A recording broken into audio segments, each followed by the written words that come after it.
Well, it was something to see Jalen Green for the Houston Rockets, 42 points, 72% from the field goal.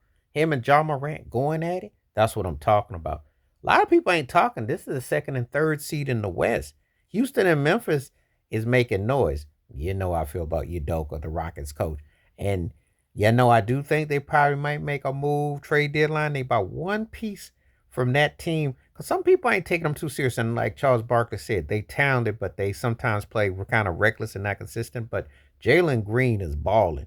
I mean, he is balling. He came up big time. He got the skills. It's just a matter of keeping it together.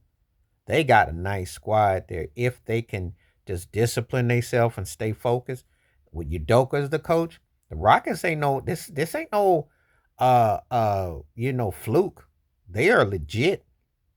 That's a team that you don't want to have to deal with. And them young legs is going to be a problem for a lot of teams. They're 3-0 this year against Memphis starting off.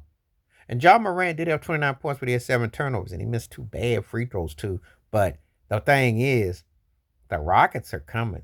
That's going to be an interesting battle with those two right there. Everybody, obviously OKC is in its own orbit, but Houston and Memphis, I'm telling you. See, this is what I'm talking about. If you are a basketball fan of today, you do have some teams to get excited about. Now, you might not like the overall play. They do shoot too many threes and all this stuff. But you do have some young talent, and there are some guys that are playing. And with consistency and the right coaching, you do have a young guard.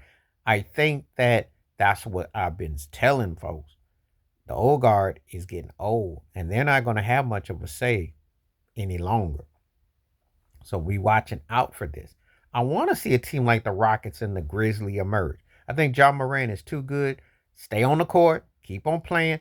Don't be doing all the acrobatics. You give your team a chance to win, you're good. And Jalen Green got hops, can play.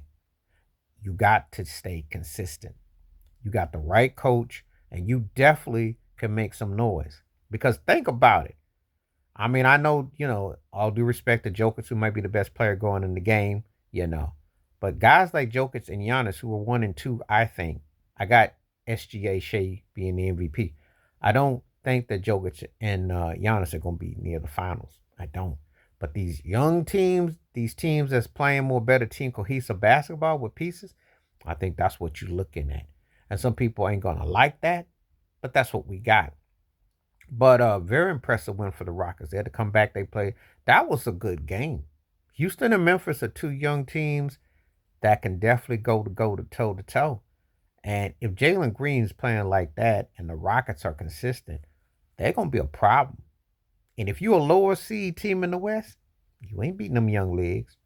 No matter how many ref whistles you get and blows, you're not beating that. So I'm telling you, the changing of the guard has been happening right before your eyes. I said that with this past year with the Olympics and how a lot of old guard got knocked out. I'm telling you, it is a changing of the guard. It is a change of the guard. It's going to be hard for some people to get into because they're going to be like, well, and such and such and such. But I like the concept of the team ball with teams that you can really see. And it's going to be interesting if this can become a little bit of a rivalry, Houston and Memphis, because the Jalen Green, John Morant battle could be real intense. It could definitely be, and Dylan Brooks is in between. It could be a real good, set it off. We need something like this in the NBA. You need to have something to get excited about, to see something that you didn't see coming through. So I like the way this looked last night, and I hope it continues because I think that's the only way the NBA is going to really truly survive. These young teams emerge, and nobody's going to sit around and wait for Jokic to get to another finals or Luka Doncic to finally get through, etc. You got to take it while you got to take them because there is parity in this era of NBA. Boston Celtics aside, and I'm not even sure that they're going to be able to run.